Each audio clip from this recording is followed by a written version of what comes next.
રત્ન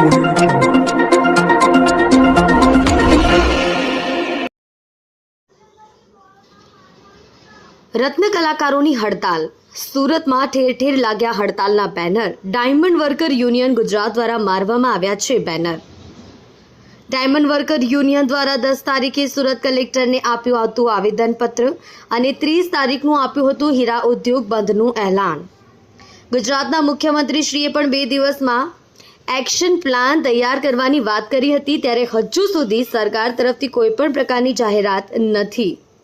diamond worker union Gujarat દ્વારા કરાયું રત્ન કલાકાર એકતા રેલીનું ગાંધીનગર ચિંધ્યા માર્ગે કાઢવામાં આવશે। રત્ન કલાકાર એકતા રેલી આયોજન રેલી માટે પોલીસ વિભાગ પાસે પણ પરમિશન માંગવામાં આવી। સુરત ખાતે રત્ન કલાકાર એકતા રેલીનું કરાયું આયોજન। હજારો રત્ન કલાકારોને આવવા કરાયું છે આહવાન। છેલ્લા 2 વર્ષથી ભયંકર મંદીનો ભાર સહન કરી રહ્યા છે રત્ન કલાકારો। આત્મહત્યાના બનાવો પણ વધી રહ્યા છે, ત્યારે ડાયમંડ વર્કર યુનિયન ગુજરાત દ્વારા આપ્યો હતો હડતાલનો કોલ।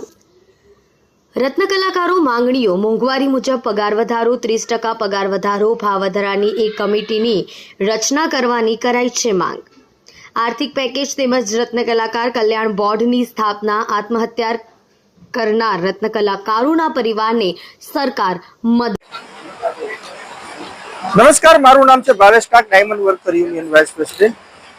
ગઈ 10 તારીખના રોજ કલેક્ટર સાહેબને આવેદનપત્ર આપી 20 દિવસનું અલ્ટિમેટમ આપવામાં આવ્યું કે 30 તારીખના રોજ રત્ન કલાકારોનો 30% ભાવ વધારો કરવામાં નહીં આવે તો સમગ્ર હીરા ઉદ્યોગમાં અમે હડતાલનું એલાન કરીએ છીએ।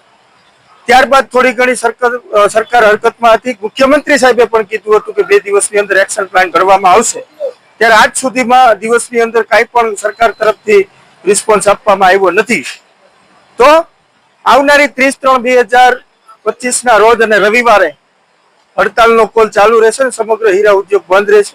અમારો જે ઉદ્દેશ્ય છે કે ભાવ વધારાની ઉચ્ચ સ્તરીય સમિતિ બનવી જોઈએ અને જે પડતર માંગણીઓ છે, રત્ન કલાકાર કલ્યાણ બોર્ડ હોય, આર્થિક પેકેજ હોય, વ્યવસાય વેરો હોય, આ બાબતે સરકારે જવાબ આપવો જોઈએ। કતારગામ દરવાજાથી સવારે 9 કલાકે રત્ન કલાકાર એકતા રેલીનું આયોજન કરવામાં આવશે અને આ રેલીની અંદર હજારો સંખ્યાની અંદર કારીગરો જોડાશે। આપના માધ્યમથી રત્ન કલાકારોને આહવાન કરવા માંગુ છું કે આજે 10 વર્ષથી તમારો ભાવ વધતો નથી। આજે હંમેશા રત્ન કલાકારોનું જ્યારે મંદી આવે છે ત્યારે શોષણ કરવામાં આવે છે અને ભાવ ઘટાડી દેવામાં આવે છે।